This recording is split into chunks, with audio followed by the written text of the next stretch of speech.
Hello बच्चों, हम अपना unit number 9 reproduction in animals आज फिर से कंटिन्यू करेंगे और इसमें आज हमारी टॉपिक है मॉल्टिंग इन कॉकरोच।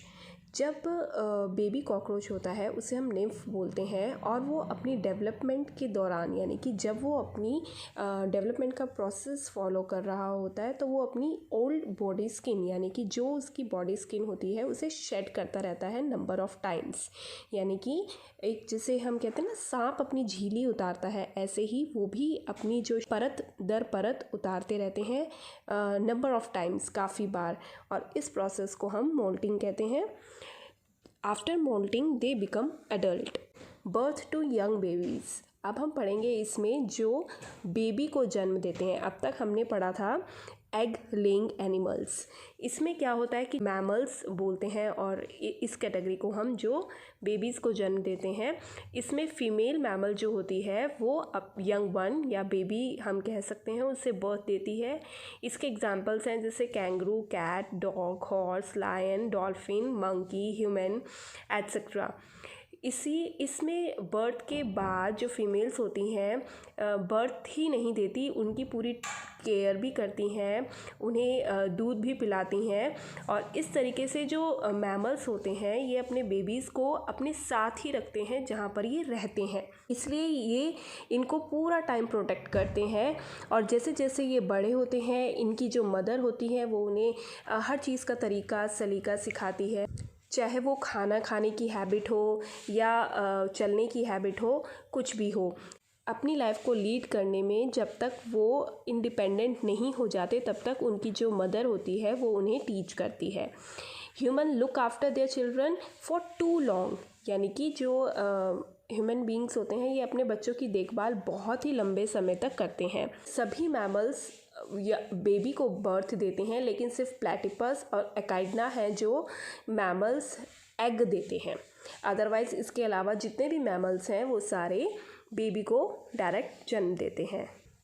इसके बाद हम पढ़ेंगे parental care and number of babies, जिसमें फर्स्ट पॉइंट है parent animal that leave eggs just after laying, यानी कि अंडे देते ही वो उन्हें छोड़ देते हैं, वो उनकी केयर नहीं करते। तो इससे क्या होता है कि जो उनके बहुत सारे एग्स सरवाइव नहीं कर पाते क्योंकि उनको केयर नहीं मिलती। इसके एग्जांपल्स हैं फिश, फ्रॉग एट्सेट्रा।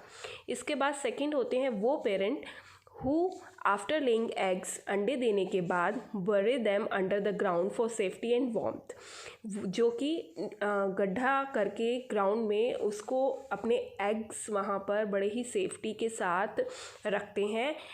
इसीलिए उनके सिर्फ कुछ ही एग्स हैं जो ख़राब होते हैं, for example turtle, crocodile and lizard. इसके बाद जो नेक्स्ट कैटेगरी आती है वो parent who after laying eggs, अंडे देने के बाद उनके ऊपर प्रॉपर बैठते हैं, उनको वार्मथ देते हैं अपनी और प्रोटेक्शन करते हैं उनकी। इसलिए उनके बहुत ही कम एग्स ऐसे होते हैं जो ख़राब हो जाते हैं, अदरवाइज़ सारे एग्स उनके सरवाइव करते हैं। फॉर एग्ज़ाम्पल बर्ड्स हो गए। इसके बाद जो लास्ट कैटेगरी हम पढ़ने वाले हैं वो है मैमल, जिसमें जो मदर होती है वो अपने बेबी को अपने पास रखती है बहुत ही लंबे समय तक, जन्म देने के बाद भी उसे फीड कराती है, उसकी साफ़ सफाई का ध्यान रखती है, उसकी प्रोटेक्शन करती है और उसको लाइफ स्किल्स सिखाती है। दे प्रोड्यूस फ्यू बेबीज़, इसीलिए ये बहुत ही कम बेबी करते हैं क्योंकि एक बेबी को ही बहुत ज़्यादा टाइम देते हैं और प्रॉपर उनको पेरेंटहुड लंबे समय तक प्रोवाइड करते हैं, जिसका बेस्ट एग्जांपल है ह्यूमन बींग्स। इसीलिए जो नंबर ऑफ़ बेबीज़ हैं ये रिलेट होते हैं पेरेंटल केयर से। जितनी ज़्यादा पेरेंटल केयर हम लोग करते हैं उसी हिसाब से हमारे नंबर ऑफ़ बेबीज़ होते हैं। जो बिल्कुल केयर नहीं करते वो एक ही बार में मिलियंस ऑफ एग्स देते हैं, लेकिन उसका कोई फ़ायदा नहीं होता क्योंकि उनके बहुत ही कम एग ऐसे होते हैं जो सर्वाइव कर पाते हैं। तो यहीं पर हमारा जो लेसन था रिप्रोडक्शन इन एनिमल्स फिनिश होता है और अब आप बड़े ही ध्यान से इसकी वर्कशीट करेंगे। वर्कशीट में आपको क्वेश्चन नंबर 4, 6 और 7 मैंने सॉल्व करके दिया है, जो कि आपको बुक में ही करना है। उसके अलावा एक क्वेश्चन एक्स्ट्रा दिया है जिसमें आपने 2 डायग्राम्स ड्रॉ करने हैं, वो आपने अपनी कॉपी में करना है।